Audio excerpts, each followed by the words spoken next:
Bismillahirrahmanirrahim. Assalamualaikum warahmatullahi wabarakatuh.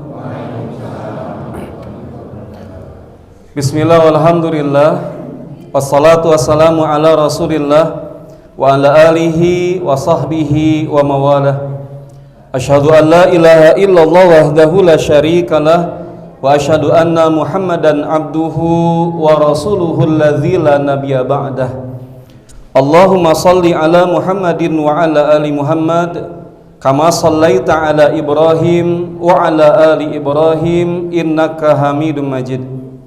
Wa qala Allah ta'ala fi kitabihil karim, a'udzu billahi minasyaitonir rajim, wa tazawwadu fa inna khairaz zadi taqwa. Wa qala Rasulullah sallallahu alaihi wasallam, khairukum man ta'allamal Qur'ana wa 'allamah al hadits.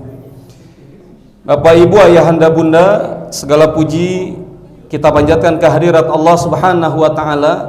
Alhamdulillah malam hari ini atas taufik dan hidayah dari Allah Subhanahu wa taala kita bisa hadir dan berkumpul.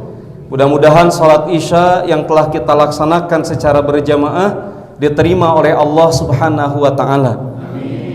Dan tentunya di antara harapan kita adalah agar semua dosa, kekhilafan, kesalahan di masa lalu kita diampuni oleh Allah Azza wa Jalla, sehingga kita dihidupkan dalam iman yang taat dan istiqamah hingga diwafatkan dalam Islam dan husnul khatimah, dan nanti di yaumil qiyamah kita kembali berjumpa di surga Allah Subhanahu wa taala lengkap dengan putra putri dan keluarga kita masing-masing.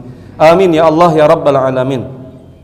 Salawat dan salam semoga tetap terlimpah curah untuk Nabi panutan alam Habibana Muhammad sallallahu alaihi wasallam, untuk seluruh keluarganya, para sahabatnya, tabi'in, ittabi'ut tabi'in, sampai pada kita umat yang terus berupaya, terus berusaha mengikuti langkah dan sunnah Nabi.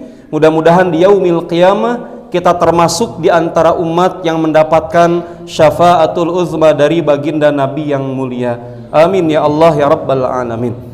Bapak Ibu ayahanda bunda, insyaallah tema kita pada malam hari ini adalah sebab-sebab doa tidak diijabah. Nah, siapa di antara kita yang berkebutuhan terhadap Allah Subhanahu wa taala pasti akan menggunakan fasilitas doa, ya, karena doa adalah silahul mukmin. Doa itu adalah senjatanya orang beriman. Tidak mungkin kita tidak berdoa karena kita makhluk berkebutuhan. Ya, para ulama mengatakan bahwa manusia di dalam Al-Qur'an disebutkan oleh Allah dalam 4 panggilan. Yang pertama, di dalam Al-Qur'an Allah memanggil manusia itu yang pertama adalah al-bashar. Ya, al-bashar. Contoh seperti ketika baginda Nabi alaihi salatu wassalam lagi nangis karena putranya wafat, Ibrahim. Ketika nangis, lantas sahabat bertanya, "Ya Rasul, kenapa Anda nangis? Wa antan nabi wa anta rasul." Masa seorang nabi dan rasul nangis? Maka Nabi menyebut, "Ana basyarum mithlukum." Saya manusia biasa seperti kamu. Al-bashar artinya secara bahasa kulit yang tumbuh bulu, maksudnya makhluk biologis. Al-bashar itu bisa susah, bisa senang, bisa bahagia, bisa kita berduka cita. Al-bashar artinya. Makanya kalau di sunnah sok aya eta saha nami mang teh mang bashar. Tah berarti mang kulit tumbuh bulu. Tabu sabraha eta cenah jam kulit kurang bulu. Tatabakan kapungkur geuning panya. Aya merintit nonggeng ka langit naon? Ganas. Aduh ya Allah, budak leutik ngamai peujit. Awan cobi cempor, Pak. Diangkat ka luhur kan ngamai peujit. Itu dulunya. Nah, jadi sekali lagi bashar itu adalah secara bahasa artinya kulit yang tumbuh bulu, cuman maksudnya adalah manusia biologis, makhluk biologis. Yang kedua, manusia dipanggil juga dengan kalimat An-Nas, seperti dalam Quran surah An-Nas, Qul a'udzu birabbin nas, artinya makhluk sosial. Tidak mungkin manusia tidak membutuhkan ya kepada di luar dirinya, bahkan setelah kematian pun diurus oleh orang jenazah kita. Ada nggak Bapak Ibu pengalaman jenazah di sini mandi sendiri barangkali? Ketika akan dimandikan nggak mau, saya pengen mandi sendiri, ada nggak? Nggak ada, kuria kabur sadayana. Hirup deui nu maot gitu kan? Nggak ada.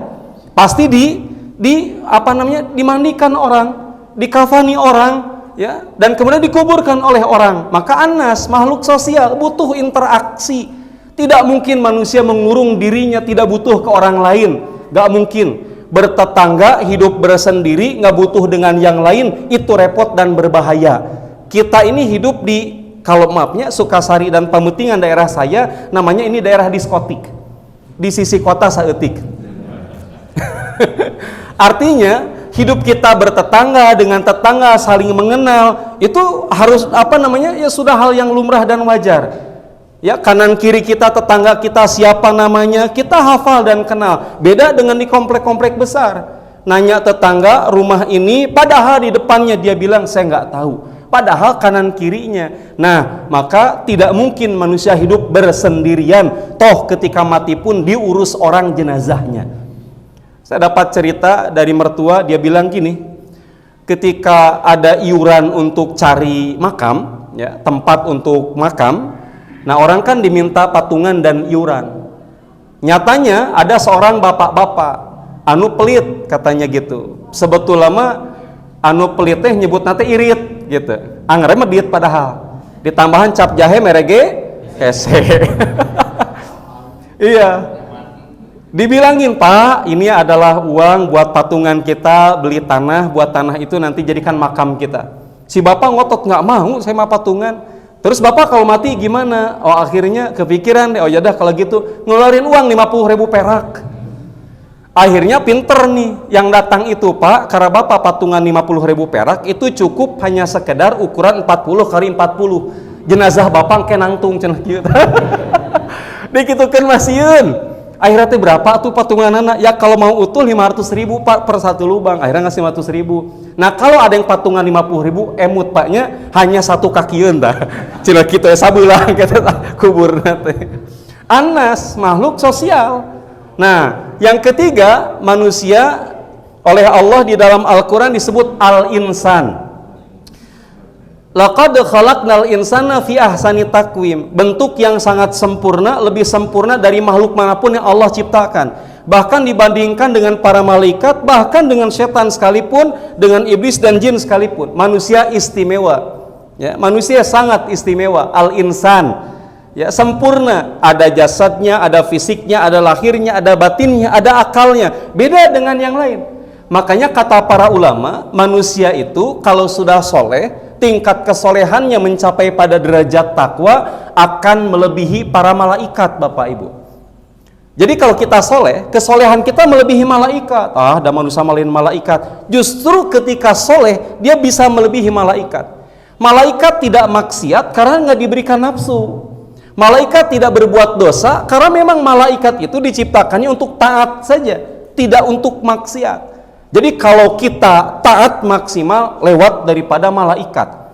Tetapi manusia kalau kita sudah kufur sekufur-kufurnya, keburukan kita lebih rendah daripada iblis.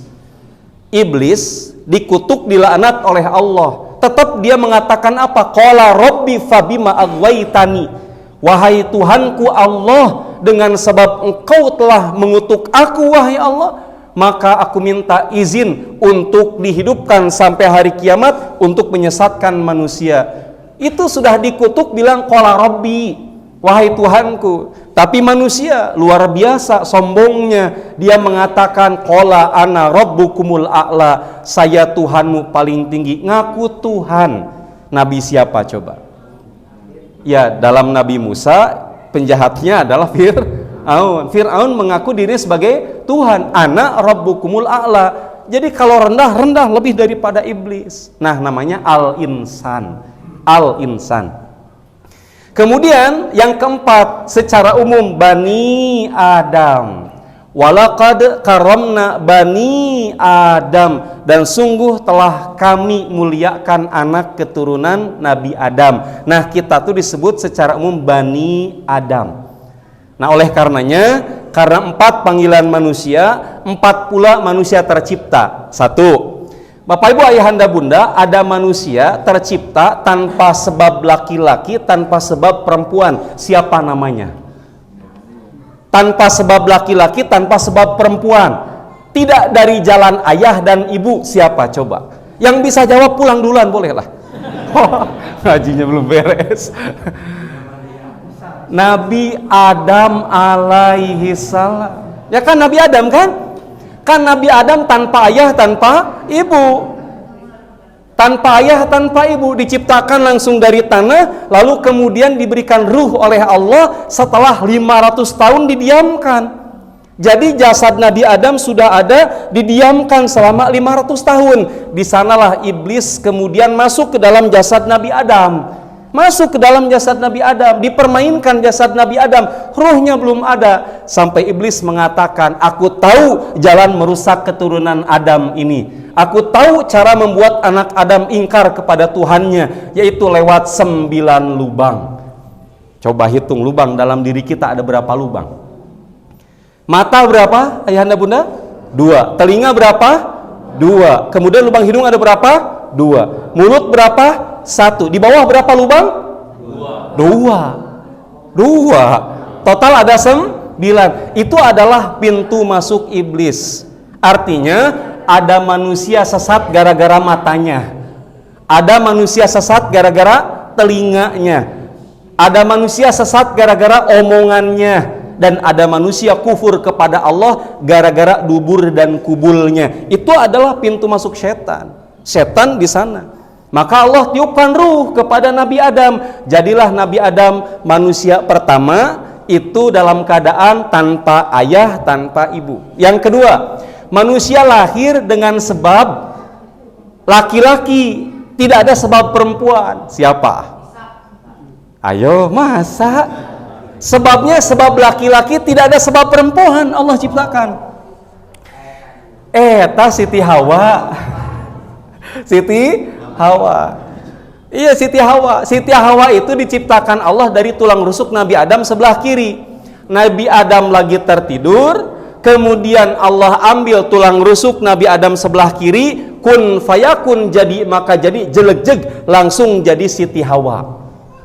Siti teh singkatan dari Sayyidati, artina nyonya.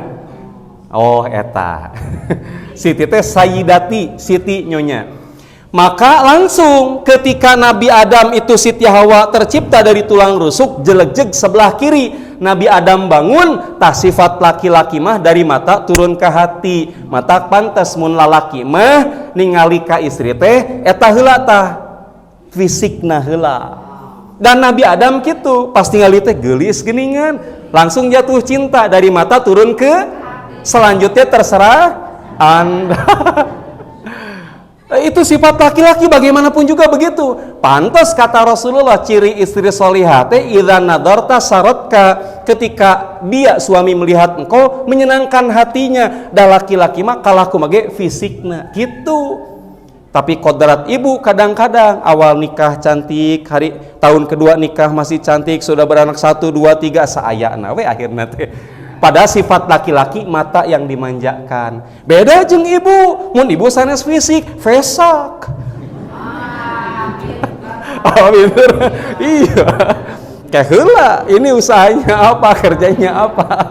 Itu naon bu, dah harus ada kewajaran. Nah, jadi Siti Hawa tuh dari tulang rusuk Nabi Adam. Pertanyaannya, banyak yang bikin postingan, Ustadz berarti aku adalah tulang rusuk daripada suamiku? Enggak, hanya dari Nabi Adam tuh Siti Hawa saja. Ibu tidak dari tulang rusuk suami. Awas, saya khawatir pak, nanti beres pengajian bawa ke rumah sakit, suaminya pengen disinar di ronsen, jingannya gitu suami teh hilang tulang rusuk hiji. Kalau dilihat di tulang rusuknya hilang 4 kumaha? Tahu hilang 4? Iya. Oh.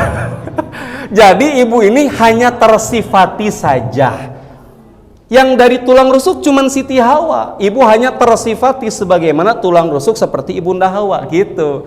Yang ketiga, manusia lahir dengan sebab perempuan, tidak ada sebab laki-laki. Nabi Isa alaihi salam. Dan yang keempat, dengan sebab laki-laki dan perempuan dengan sebab ayah dan ibu. Siapa itu? Kita. Yang kelima, kata orang barat, ada manusia terlahir dari batu. Cuman satu, Sun Gokong. Nggak ada Sun Gokong. Nggak ada ya. Baik. Ibnu Qayyim rahimahullah, beliau mengatakan, man aghafallaha bi asma'ihi, siapa orang mengenal Allah dengan nama-namanya, wa sifatihi dan sifat-sifatnya, wa af'alihi dan perbuatan-perbuatannya, ahabbahu la mahalah, pasti akan benar-benar mencintai Allah. Anak tahu persis perjuangan ayah. Ayah itu kan bukan tidak bertanggung jawab, kebanyakan mereka menyembunyikan kerja keras mereka, bingung dan pusing mereka, tidak dibicarakan, karena bagi mereka adalah kehormatannya dengan cara diam, tidak berbicara. Pantes mun kata ibu, Pak bayarin besok listrik mangkaning tos disada hurung, bayarin mangkaning ieu kabang kudu aya. Diemnya itu bukan berarti teu mikir, diemnya adalah berpikir. Maka sekali lagi, kalau anak, kalau pasangan tahu perjuangan suami, pasti cinta banget ke suami. Kenapa? Rela berkorban nyawa dan jiwa demi menjemput rizki untuk kita. Panas kapanasan, hujan kehujanan. Tetapi tidak cerita kalau mereka menanggung luka tersebut. Ya. Saya di pesantren itu 80% anak-anak yatim. Di Pametingan. Awal kami 2010 anak yatim ada 10. Ada satu kejadian, ya, salah satu orang tua santri itu bapak-bapak di PHK, kemudian anaknya minta dipesantrenkan, Ustadz saya minta titip anak saya nggak bisa biayain dikarenakan saya di PHK. Bapak jualan apa sekarang? Es keliling. Jadi jualan es keliling yang bunyi tenonet. Nah itu ya, tahu ya. Jualan pakai apa? Pakai sepeda. Ketika jualan pakai sepeda, saking tidak mau mengganggu uang hasil daripada jualan itu, tidak mau dibelikan pada makanan. Dia berpikir, apa lah kalau saya untung ini yang sedikit dibelikan makanan buat saya hari itu, maka apa yang terjadi dengan anak dan keluarganya di rumah? Maka ditahan si uang itu. Itu berlarut berhari-hari begitu. Dia lebih memilih pulang nanti makan pada saat pulang ke rumah. Satu waktu mah kronis luar biasa, karena tidak rela membeli makanan dari untung yang sedikit jualan es tersebut, sampai kemudian itu badannya bergetar dan meninggal dunia dalam keadaan lapar. Saya bilang ya waktu pertemuan pertama kemarin, hati-hati bapak dan ibu akan dihisab oleh Allah dari makanan yang ada di kulkasnya. Berapa banyak di antara kita makan sedikit tidak habis masuk kulkas, makan sedikit tidak habis masuk kulkas, kadang-kadang membusuk dan basi di dalam kulkas daripada dibagikan kanu susah. Apakah itu tidak dihisab oleh Allah? Akan dihisab oleh Allah. Banyak di antara kita punya pandangan daripada dibikin mending buruk sakalian. Nauzubillah min dzalik. Saking koretna cap jahe merege hese. Itu ada jambu air, ada jambu, ada buah mangga dan sebagainya, ada di pohon yang tengah berbuah banyak, daripada dibagikan ke tetangga jeung kanu susah, mending buruk dina tangkalna leuwih hade. Ieu luar biasa pedit dan koretna. Nauzubillah min dzalik. Ingat kita dihisab oleh Allah untuk urusan itu. Nah kalau kita tahu perjuangan ayah seberat itu, sesusah itu, bagaimana mungkin tidak cinta ke ayah? Kalau kita tahu perjuangan ibu kita luar biasa, perjuangan yang tidak bisa dibantahkan, capeknya, lelahnya, bahkan perjuangan ibu itu lebih capek dan lelah daripada bapak. Bapak ibu yang bangun duluan di rumah, bapak ibu atau bapak dulu atau ibu dulu? Bapak, alhamdulillah. Siap. Ibu kalau makan nunggu anak beres atau barengan sama keluarga, bareng langsung? Kayak heula Ustad, kan anak-anak teh sok nyesa, ibu mah bagian sesa nawe, kadang ibu begitu. Ibu tidur duluan daripada anak dan suami, atau tidur di akhir setelah anak suami tidur? Terakhir. Tunggu dulu karena harus dipastikan kayak beres dulu anak, tugas dan kewajiban istirahat kakara, bangun pun lebih awal. Jika ibu tidak ikhlas, jika ibu tidak ikhlas di dalam melewati itu semuanya, keheul, medengkel, dongkol, kesal, maka itu menjadi tidak punya makna. Sudah capek, lama banyak berkorban, tapi keheul, maka itu akan menghilangkan pahalanya yang sangat panjang dan lama itu gitu. Bagaimana mungkin anak pasangan tidak suka, tidak sayang ke istri dan ke ibu kalau tahu perjuangan serumit dan sesulit itu, apalagi sudah lihat lahiran. Kalau sudah lihat melahirkan, bagaimana mungkin seorang suami tidak benar-benar sayang ke istrinya, kecuali pas lahiran teninggal istri lahiran. Ustad waktu lahiran maknya dedehnya abdi teh mau ada nyeri beres tidinya Pak, anger we. Ibarat kita ngaji, lagi pengajian mah Bapak Ibu, saat kita menjelaskan tentang alam kubur, siksa neraka, bergetar, bener takut nih. Nanti mah sholat pang awalna, yang lain mah jam 12 zuhur, saya mah jam 8 cicing, eta mah pangadulan. Jam 8 udah ada, zuhur jam 12 ya. Ya harus kerjakan kita itu. Nah, artinya adalah bagaimana mungkin kita tidak sayang, tidak cinta pada mereka. Kepada Allah pun demikian. Sampai Ibnul Qayyim beliau mengatakan, la tahzan, jangan bersedih ketika Allah menahan sesuatu yang tidak engkau harapkan, atau engkau meminta sesuatu tapi Allah menahan itu. Ingatlah, lau alimta, kalau kamu tahu kaifa yudabbirullah, bagaimana Allah mengurus urusan hidupmu, pasti hatimu akan meleleh, hancur saking cinta kepada Allah Subhanahu wa taala. Nah, di LP Sukamiskin ada seorang dai yang masuk ke sana dan divonis 16 tahun penjara. Tapi beliau setiap subuh tidak pernah lewat kajian. Jadi subuh itu beliau ngisi kajian rutin. Sudah 10 tahun di sana, rutin beliau. Itu vonisnya 16 tahun. Ini 10 tahun rutin tiap subuh ngaji.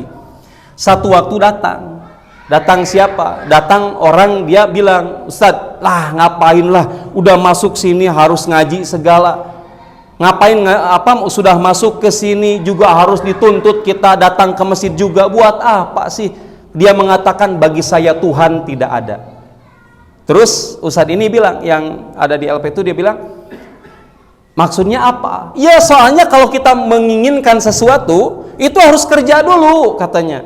Kan tidak ujuk-ujuk ada. Pada saat kita menginginkan makanan, kerja dulu. Setelah kerja dapat uang, belum jadi objek makanannya, itu pun harus dibeli. Kadang mentah di pasar, itu pun belum bisa dimakan. Harus diolah dulu. Habis diolah baru kita bisa makan. Mana peran Tuhan itu nggak ada, dia bilang gitu.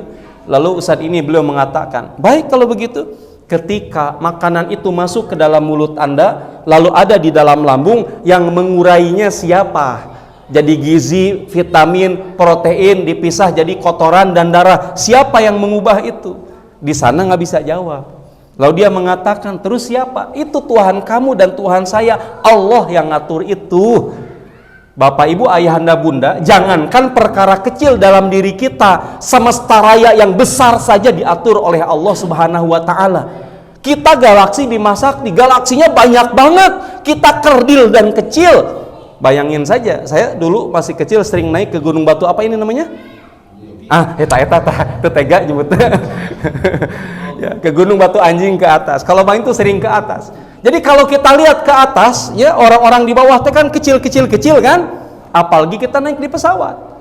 Asalnya besar, tinggi, makin kecil. Itu di atas aja udah nggak kelihatan, apalagi ke semesta raya ke atas. Mana kita kerdil kecil. Pantes kalau kita disebut sombong kalau nggak mau ibadah kepada Allah. Yang besar aja diatur diurus Allah, apalagi kita. Lalu kenapa kita dengan persoalan menjadi bingung dan bimbang dan kecewa, padahal Allah, kita punya Allah Tuhan yang maha besar. Ya. Ibnu Taimiyah pernah mengatakan, fal aqilu yanzuru ilal haqa'iq la ilal zawahir. Ciri khas orang berakal itu dia adalah pandai melihat hakikat sesuatu, bukan zohir yang dia lihat. Contoh, saat kita sakit, rugi dong. Apa rugi daripada sakit? Kita kehilangan tender, kita kehilangan proyek. Apalagi yang punya prinsip time is money, waktu adalah uang. Ketika dia sakit, dia ngerasa rugi. Tapi tidak bagi orang berakal. Saat dia sakit, dia bersyukur kepada Allah. Alhamdulillah, ya Allah diberikan sakit. Dia, dengan sakit saya digugurkan Alhamdulillah ya Rabb. Itu dia melihat hakikat dari sakit. Saat kita dibuli orang, digibahi orang, difitnah orang, sejatinya tak perlu ada aksi, ada reaksi. Tidak perlu kita bereaksi ketika kita digibahi orang. Saya tanya nih, tiba-tiba ada orang datang ke bapak dan ibu bilang begini, Pak, si fulan ngomongin bapak, katanya bapak ke rumah betengna cigah gentong samutut gede hitut deh. Wah, itu dibilang-bilang begitu. Kira-kira apa yang kita lakukan? Kita akan mengatakan alhamdulillah atau mana jelema-na? Apa kita labrak dia atau kita tersenyum dan mengatakan alhamdulillah dapat transfer pahala? Rata-rata di antara kita ada aksi, ada reaksi. Mana jelema-na? Teu kira-kira, teu mikir, teu boga otak, teu boga cedok. Kan gitu. Artinya adalah sekali lagi bahwa yang cerdas mah enggak begitu. Yang cerdas itu dia matang. Fal aqilu yanzuru ilal haqaiq. Alhamdulillah digibahi orang susah ngelunturin dosa. Sekarang orang gibahin saya, dosa saya pindah pada dia, pahala dia pindah ke saya. Keuntungan mana lagi yang kita anggap rugi? Difahami? Tapi kalau kita belum cerdas, anger we marah. Anger we kita pasti ngelabrak mereka karena kita merasa kita dirugikan. Hati-hati. Maka fal aqil yanzuru ilal haqaiq. Orang cerdas mah lihat hakikatnya, bukan lihat zahirnya, termasuk tentang bab doa. Hakikat doa. Doa adalah sesuatu yang paling mulia di sisi Allah. Sampai Nabi alaihi salatu wassalam bersabda, laisa syai'un akramu indallahi minad du'a. Tidak ada sesuatu pun yang lebih mulia di sisi Allah daripada doa. Cuman di antara kita akan diuji keyakinan atas doa-doa kita. Bapak Ibu ayahanda bunda yang belum pernah umroh dan haji di sini, mungkin ada ya. Tapi saya bertanya, kan pada mau haji dan umroh ya? Barusan sholat isya barusan, setelah beres isya yang doa pengen bisa haji dan umroh angkat tangan.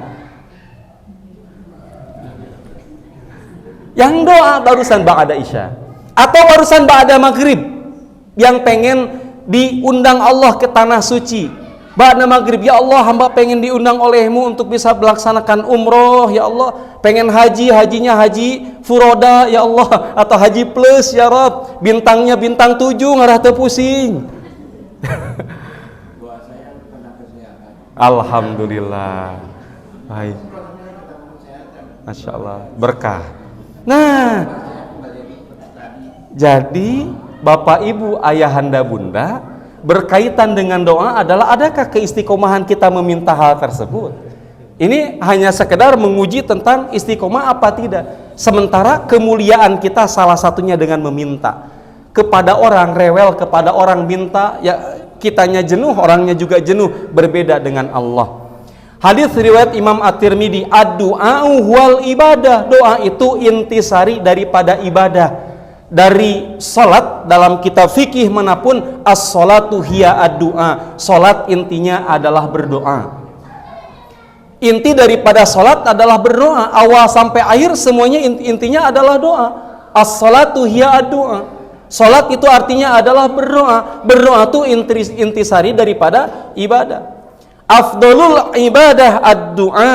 Ibadah yang paling afdol adalah berdoa. Kenapa ibadah paling afdol? Menunjukkan kelemahan kita sebagai hamba. Nah sih kamu nggak minta-minta ke orang tersebut, atau butuh dah, angkuh dirinya. Itu loh ada pembagian Jumat berkah, ada nasi tuh, nasi kotak beres Jumatan teu hararayang teuing, angkuh. Karena dirinya merasa apa? Cukup, merasa ada, merasa punya. Teu hararayang teuing. Kehelaanan kudu ngasaan cuy. Gitu. Nah uzubillah, saking benci dan angkuhnya begitu. Ustad abdi mah teu tuang teu leueuh teh sanes teu hoyong, sanes teu kabita, kalaresan eta teh menuna ku abdi ditaros, menuna naon eta? Daging beruang sieun abdi mah Ustad.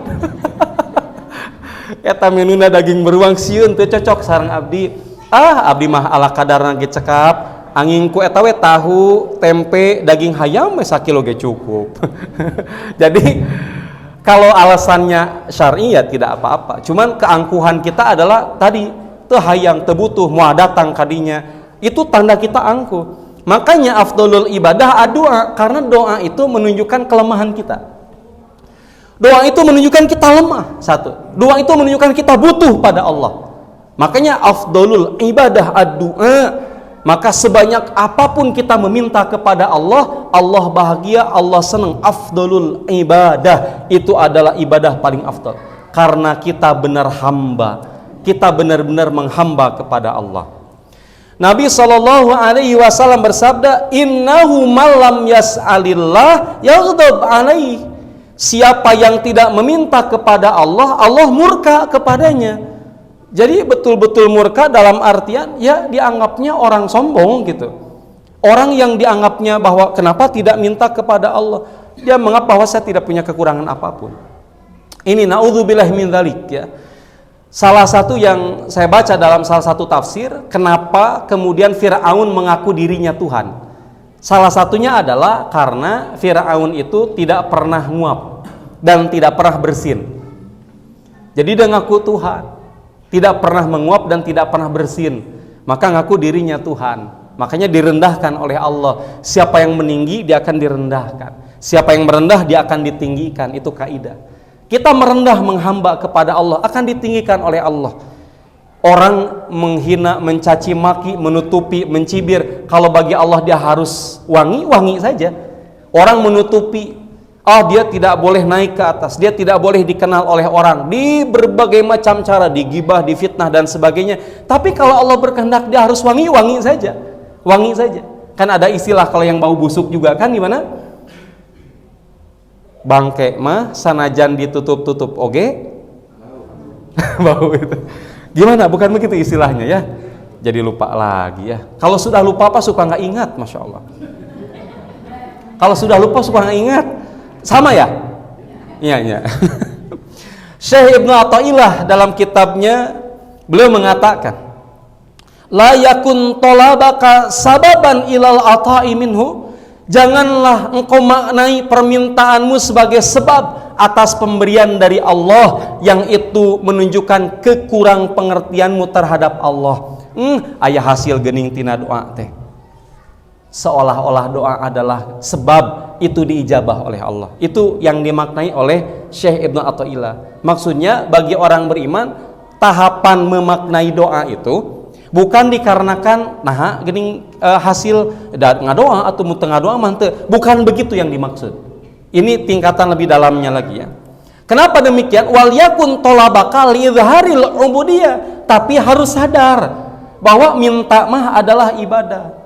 Bukan dikarenakan keinginan untuk diijabahnya. Jadi niat pertama doa itu apa? Bukan mau diijabahnya, tapi niat pertama doa adalah sebagai bentuk penghambaan. Makanya kata Umar apa? Saya nggak khawatir kalau doa saya tidak diijabah. Yang saya khawatir adalah dihilangkan nikmat pada saat kita berdoa. Jadi khawatir hilang nikmat berdoa gitu. Oleh karenanya bagi kita harusnya yang ngaji, doa itu adalah ibadah. Adapun diijabah itu adalah takdir yang diberikan oleh Allah pada kita gitu. Baik, kita akan mulai bahas berkaitan dengan sebab-sebab terhalangnya doa. Sebab-sebab doa tidak diijabah. Pertama, tidak sempurna dalam bertobat dari semua kemaksiatan. Tidak sempurna dalam bertobat dari semua kemaksiatan. Asa hesenya, asa susahnya, padahal udah minta berulang-ulang. Satu waktu ada ibu bilang ke salah satu guru kami, bilang gini, Ustaz, Allah ingkar janji katanya. Loh, kenapa ibu? Ibu sudah kufur bilang begitu. Anda bilang Allah ingkar janji. Emang kenapa? Katanya kalau sholat, katanya kalau meminta, katanya kalau berdoa akan diijabah oleh Allah. Saya 7 tahun doa pengen dapat keturunan, itu diijabah, ingkar janji Allah teh. Itu omongan kufur itu. Nggak boleh seperti itu. Satu waktu dalam kitab Ibnu Qudamah judulnya At-Tawabin, orang-orang yang bertaubat, dikisahkan. Di zaman Nabi Musa alaihissalam itu terjadi kemarau panjang. Yaitu lebih daripada 2 tahun kemarau panjang. Datanglah Bani Israel kepada Nabi Musa alaihi salam mengatakan, "Ya Nabi Allah, tolonglah mintakan sama Allah agar Allah menurunkan hujan dan rahmatnya.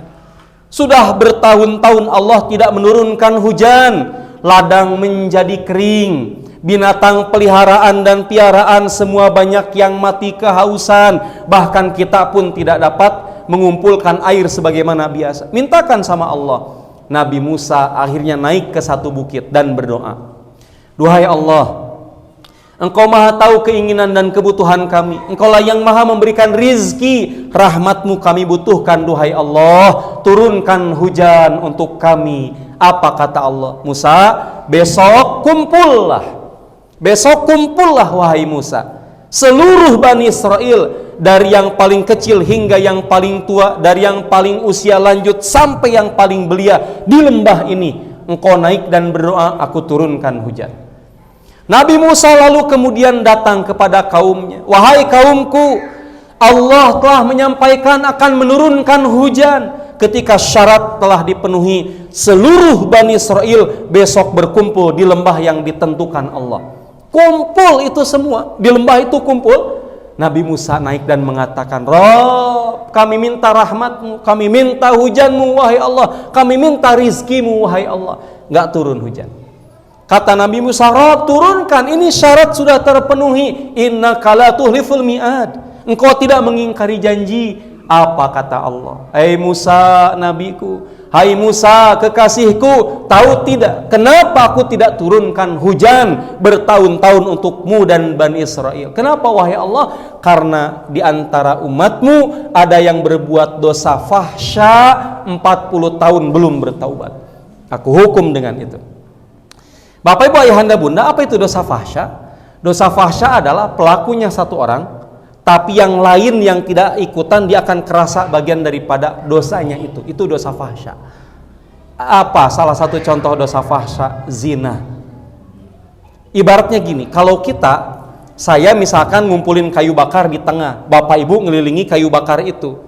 Saat kita nyalakan, saya nyalain kayu bakar, yang terasa panas dari kayu bakar itu bukan hanya saya yang nyalain, Bapak Ibu yang mengelilingi itu akan kerasa panasnya. Dosa fahsya itu gitu, pelakunya satu orang berakibat pada yang lainnya. Itu dosa fahsya, salah satunya zina. Maka kata Nabi Musa, "Rob, ampunilah umat hamba." Nggak bisa kata Allah, kecuali dia bertaubat hari ini juga harus maju ke depan, diumumkan. Dia ngumumin di depan, dan dia bertaubat kepadaku, aku ampuni dosanya, aku turunkan hujan. Akhirnya Nabi Musa mengumumkan, "Bapak dan Ibu, wahai Bani Israel, sejatinya Allah tidak akan menurunkan hujan karena di antara kita ada yang berbuat dosa fahsya 40 tahun belum bertaubat." Akhirnya kemudian kata Nabi Musa, Allah meminta pelaku itu datang ke atas bukit dan mengakui di atas bahwa dia melakukan dosa tersebut. Allah mengampuninya, hujan akan turun. Kebiasaan orang Bani Israel gitu, saling tunjuk, saling tuduh. Kamu pelakunya, kamu pelakunya, kamu pelakunya. Sama kayak orang Sunda mun hitut. Saha nu hitut ieu di teteangan. Ah, imah hitut si anu, hitut si anu. Jadi kenapa sih cari-cari begitu gitu ya? Terus saling tuduh, wah hitut ki mah di dinya nya. Beda imah beda. Imah huici lembu imah. Gitu ya. Nah, akhirnya kemudian saling tuduh lama, rame, riuh waktu itu. Nggak ada yang ngaku juga. Sampai kemudian ketika dalam keriuhan, ributnya luar biasa, hujan turun lebat. Nabi Musa bingung. Rob, tunggu dulu. Orang pelaku dosanya belum ada. Orang pelaku dosanya belum ke depan. Kenapa sudah diturunkan hujannya? Allah menyampaikan, Musa, hambaku pelaku dosa dia di paling belakang. Dia sujud dan mengatakan, Rob, engkaulah penutup aib, engkaulah yang maha pengampun.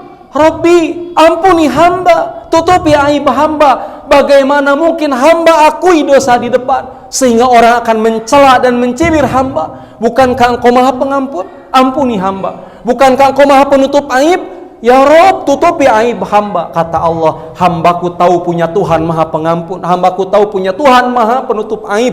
Aku berikan anugerah ini untukmu. Quran turun surah Nuh ayat 10-12. Faqultu astaghfiru rabbakum innahu kana ghafara yursilis samaa alaikum midrara. Susah hujan, banyakin tobat, banyakin istighfar.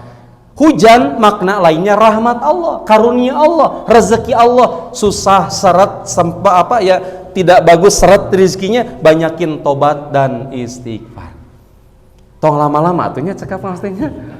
Ini mah hiji padahal hawatos abdi mah. Aman masih tiasa dilajengkeun tiasa? Aman, siap. Ya, siap ya. Jadi istighfar Masya Allah. Mungkin tidak sempurna tobat. Bapak, Ibu, Ayahanda, Bunda, maaf, kita terhormat. Kita dipandang mulia oleh orang karena Allah tutupin aib kita. Para ulama mengatakan seandainya kita berbuat dosa, lalu kemudian ada bangkai bau busuk dikalungkan di leher kita, niscaya orang jijik gak mau ketemu dengan kita. Berbuat dosa lagi ada bangkai dikalungkan, orang jijik gak mau ketemu dengan kita. Pantas Ibnul Qayyim mengatakan, saat menyanjung orang, saat memuji orang, hakikatnya kita memuji Allah yang maha menutupi aib kita. Bager, soleh, soleha, etamanya berehan meni luar biasa. Istilahna nganter kanu keeng, terus apa lanjutannya Pak? Alah Sundanya Bapak Ibu, bukan orang Sunda berarti ya. Iya. Nawang kanu susah, nganter kanu keeng. Tak eta maksudna teh. Nulung kanu butuh, nawang kanu susah, nganter kanu keeng. Abdi mah mun Sunda eta tiasa ya. Jadi Bapak Ibu, kita dianggap berwibawa, terhormat, sederhana kok karena Allah tutupi aib kita. Saat orang memuji menyanjung kita, kata Ibnul Qayyim, hakikatnya yang dipuji teh Allah yang nutupin aib kita. Jadi pantas ada orang mengetong merasa suci atulah. Ya memang iya, kita tidak terhormat kok, kita tidak mulia hanya karena Allah tutupin saja aib kita. Hanya karena Allah tutupi aib kita. Coba direnungkan. Para ulama bilang gini, orang kita hari ini, kita bertobat 1 kali untuk ribuan dosa. Bertobat 1 kali untuk ribuan dosa. Para ulama bertobat ribuan kali untuk 1 dosa. Beda bangetnya. Beda banget. Ya, hari kita mah 1 kali tobatnya untuk ribuan dosa. Beda jeung para ulama. Jadi betul ngaji teh ngaji diri. Bener, ketika ngaji teh ulah tuhnya cek usad oge kadang tah tetangga topi kasebeleun wae atuh tuh. Kalau kita mah ustad itu mubalik tuh menjadi senjata untuk nyerang mereka. Saya tuh kalau dititipi materi paling nggak mau, saya pasti nolak. Untung Pak Edin bager. Pak Edin naon materina kumaha ustad we eta apa. Mun kitu mah raos gitu. Tapi kalau dititipi ustad omatnya di dieu teh seueur nuki-nuki jelaskeun, saya pasti mundur, nggak mau. Sudah nggak benar ini ngaji hati saya. Karena kita kan objeknya jadi nyerang orang kan. Harusnya kan ngaji teh mempersatukan, bukan memecah belah ngaji itu, gitu kan? Saya nggak mau kalau kayak gitu. Kalau saya, yang lain nggak tahu. Saya nggak mau karena daripada ngurusin orang lain, dosa orang lain, lebih baik pantas ngurusin dosa sendiri. Karena kalau kita ngukur dan ngaji ke diri kita sendiri, belum tentu dosa kita masa lalu diampuni Allah, belum. Oleh karenanya, selain ngajak orang lain berubah, bertaubat, kita juga harus diperhatikan. Satu waktu, seorang anak muda datang ke Syekh Hasan Al-Basri rahimahullah. Dia mengatakan begini kepada Syekh, wahai Tuhan, katanya, bukankah ketika orang berbuat dosa, maka dia itu akan diambil nikmatnya, rizkinya sedikit demi sedikit, lalu dia tidak punya nikmat. Lalu Hasan Al-Basri mengatakan, qala na'am ya. Betul, kalau orang berbuat dosa sedikit demi sedikit dicabut, dihilangkan nikmat itu. Lalu dia bilang, kenapa saya tidak? Kenapa saya enggak? Saya berbuat dosa, saya berbuat maksiat, tapi saya sehat, saya tidak sakit. Saya berbuat dosa, saya berbuat maksiat, bisnis saya lancar, usaha saya jalan, dunia saya genggam dan saya miliki. Syekh mengatakan, ya syabab, anta qiyamul lail, apakah kamu sholat malam? Apakah kamu berdoa kepada Allah? Lalu dia mengatakan apa? Enggak, lama saya enggak sholat malam. Syekh mengatakan, Bapak Ibu catat ini, hukuman terberat dari Allah bagi seorang hamba adalah ketika dicabut nikmat beribadah. Ketika dicabut nikmat beribadah itu hukuman terberat dari Allah. Sholat tidak khusyuk, Allahu akbar, berai inget iya, berai inget itu, jauh daripada khusyuk. Ketika orang lagi doa nangis, pantas si eta mah doa ge nangis da loba hutang. Ngadon yang serikeun nangis. Anu ieu komo ceurikna imah ngakukuk pisan. Imal loba masalah pasti jelema teh. Kita malah menghukumi orang. Itu tuh. Jadi hukuman terberat dari Allah adalah ketika apa? Diputus nikmat ibadah, nggak ada rasa di dalam sholat, nggak ada rasa di dalam doa itu. Hati-hati. Oleh karenanya mungkin doa tidak diijabah, nggak sempurna di dalam taubat dan istighfar kita. Jangan-jangan itu salah satunya. Ayo koreksi diri kita, ayo perhatikan diri kita. Jangan sibuk dengan orang lain, kecuali dalam rangka amar ma'ruf nahi munkar. Itu pun kita pun mengerjakan kebaikan itu, ngajakin orang berbuat baik, kitanya berbuat baik, mencegah orang dari kemungkaran, karena kita harus menegakkan kemungkaran itu. Tapi ulah disebutnya itu naon Bu? Pinter kok. Nah, eta pinter kodek katanya. 2. Terburu-buru ingin dikabulkan serta merasa jenuh dan meninggalkan doa, pada akhirnya nggak doa. Nabi SAW bersabda, riwayat Imam Bukhari dan Muslim, yustajabu li ahadikum malam ya'jal. Doamu akan diijabah oleh Allah sepanjang kamu tidak tergesa-gesa. Malam ya'jal. Yaqulu da'autu falam yustajab li. Sudah doa tadi kabulkeun wae, mirip ibu yang tadi. Sudah 7 tahun doa, sholat malam, puasa juga, pengen dapat keturunan, juga tidak dapat keturunan. Dia bilang begitu. Dia terburu-buru memvonis kepada Allah. Seorang ibu datang pada Nabi Isa alaihi salam. Kemudian kata ibu ini, Nabi Allah, kekasih Allah, tolong bantu saya. Mintakan kepada Allah agar saya diberikan keturunan oleh Allah. Lalu kemudian kata Nabi Isa, sudah berapa lama Anda ibu berumah tangga tidak punya keturunan? Belasan tahun wahai Nabi Allah. Pengen keturunan nggak dikasih keturunan. Akhirnya Nabi Isa berdoa, ya Allah, hamba bermohon kepadamu untuk hambamu yang datang. Beliau minta diberikan keturunan, wahai Allah. Berikanlah keturunan pada ibu tersebut yang membahagiakannya dunia dan akhirat. Apa kata Allah? Isa, hambaku, nabiku, kekasihku, ibu itu telah aku takdirkan seumur hidupnya tidak akan punya keturunan. Kira-kira kalau berita ini disampaikan kepada ibu itu sedih apa tidak? Sedih. Nabi Isa bilang, ibu, saya sudah minta sama Allah, tapi kata Allah, Anda tertakdir tidak akan punya keturunan seumur hidup Anda. Ibu ini meneteskan air mata nangis dan mengatakan, ya Rahman. Bulan berikutnya datang lagi, wahai Nabi Allah, tolong mintakan lagi sama Allah, mungkin Allah akan mengubah dan mengijabah doaku kali ini. Kata Nabi Isa, apa? Minta doa apa? Agar Allah memberikan aku keturunan. Enggak Bu, tidak mungkin Allah mengubah catatan dan takdirnya. Barangkali wahai Nabi. Nabi Isa doa, ya Rob, ibunya datang lagi, ijabah doanya ya Allah. Apa kata Allah? Hambaku Isa, nabiku dan kekasihku, ibu itu telah aku takdirkan, tertulis gak punya keturunan seumur hidup. Bu, Allah bilang Anda gak punya keturunan seumur hidup. Ibu ini nangis. Akhirnya kemudian tidak datang selama 2 tahun lamanya. Sudah 2 tahun datang kepada Nabi Isa membawa anak. Kemudian ketika bawa anak, Nabi Isa tanya, Bu, anak angkat? Enggak, anak kandungku. Loh kok bisa? Bagaimana mungkin? Lalu Jibril beritahu pada Nabi Isa bahwa itu adalah anak kandungnya. Ibu ditanya sama Nabi Isa, apa yang Anda lakukan sehingga Allah merubah catatannya dalam Lauhul Mahfuz? Ibu ini bilang, aku menyebut nama Allah sebanyak-banyaknya, ya Rahman, ya Rahim, ya Razak, ya Rahman, ya Rahim, ya Razak. Dan aku hakul yakin dengan doa tersebut. Ulangi, malam ya'jal, sepanjang kita tidak tergesa-gesa. 3, sebab doa tidak diijabah mungkin yang ketiga. Tidak menghadirkan hati atau lalai ketika berdoa. Tidak menghadirkan hati. Ud'ullah wa antum muqinuna bil ijabah. Doa itu harus sambil yakin bahwa Allah akan mengijabah doa kita. Jangan sambil main HP. Rabbana zalamna anfusana, baru sibuk karena HP. Mun ibu ini lepan mukena. Rabbana atina fid dunya hasanah wa fil akhirati hasanah wa qina adzabannar. Jadi bari doa teh bari nilepan mukana itu bagaimana di mana kehusuannya coba.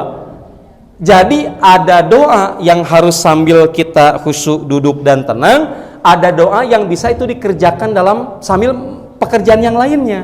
Boleh. Kalau doanya itu ittisal ba'da shalah. Nah, kalau doanya nyambung dengan salat, itu duduklah dengan tenang.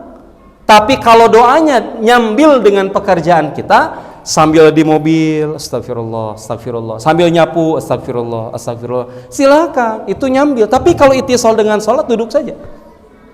Dalilnya yang mana? Kalau kita boleh dalam pekerjaan, ya surah Ali Imran, salah satunya. Ingatlah Allah dalam keadaan qiyamah wa qu'udan wa ala junubihim, berdiri, duduk, berbaring, ingat kepada Allah. Jadi sambil boleh dengan pekerjaan lain. Ya, yang jualan sambil jualan dan sebagainya itu boleh nyambil. Tapi kalau ittisal dengan salat, duduk saja, begitu. Ulah wirid karena HP, wirid tekan HP we gitunya, itu setan gepeng, hati-hati. Yang keempat, memakan harta atau barang haram, hati-hati, ya. Nabi SAW menjelaskan tentang orang yang safar, ada di padang pasir, rambutnya berantakan, kemudian pakaiannya kusam, diangkatnya 2 tangan. Hadis riwayat Imam Muslim. Lalu dia mengatakan, "Ya Rabb." Nah, diangkat kedua tangannya ke langit, "Ya Rabb." Hadis riwayat Imam Muslim.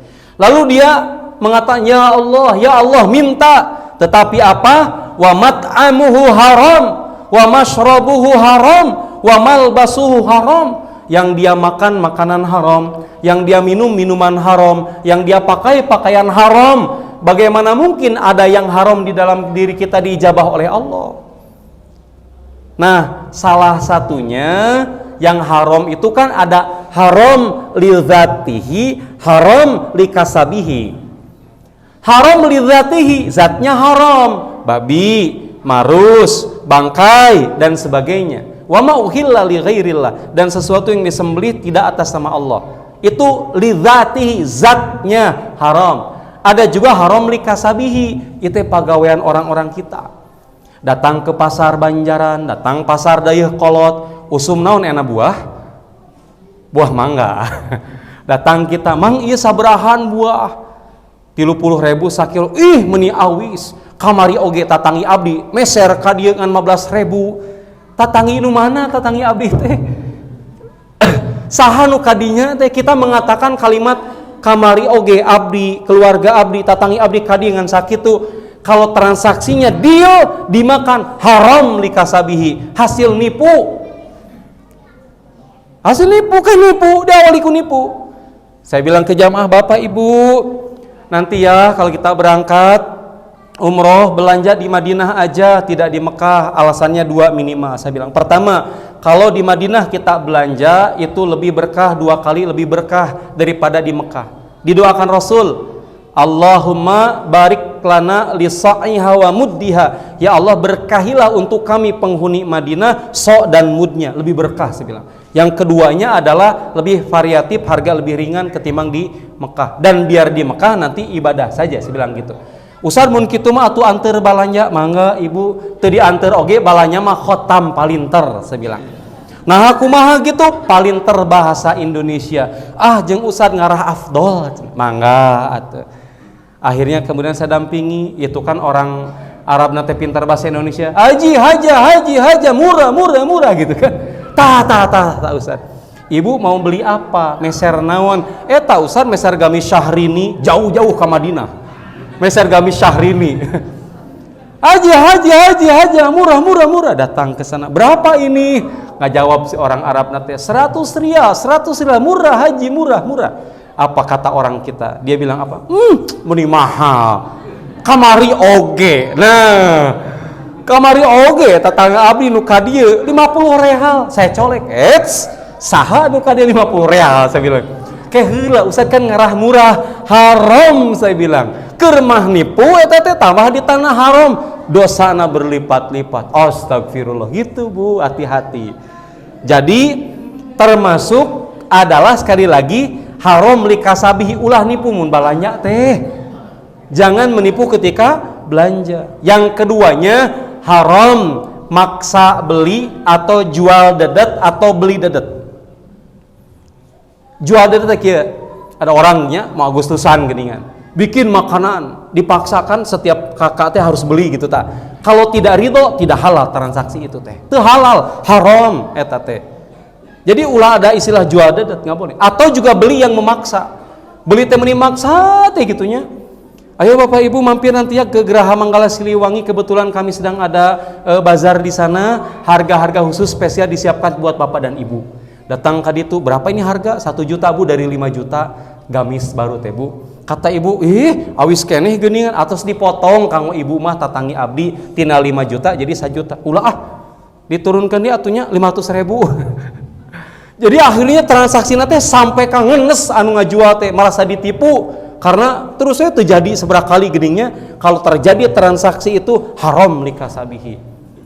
Itu tuh belum zat yang lainnya, itu baru yang transaksi itu gitu. Kelima, tidak menjalankan sebab-sebab yang mengantarkan pada keinginan dan harapannya. Ihris ala ma yanfa'uka wasta'in billah wala ta'jiz.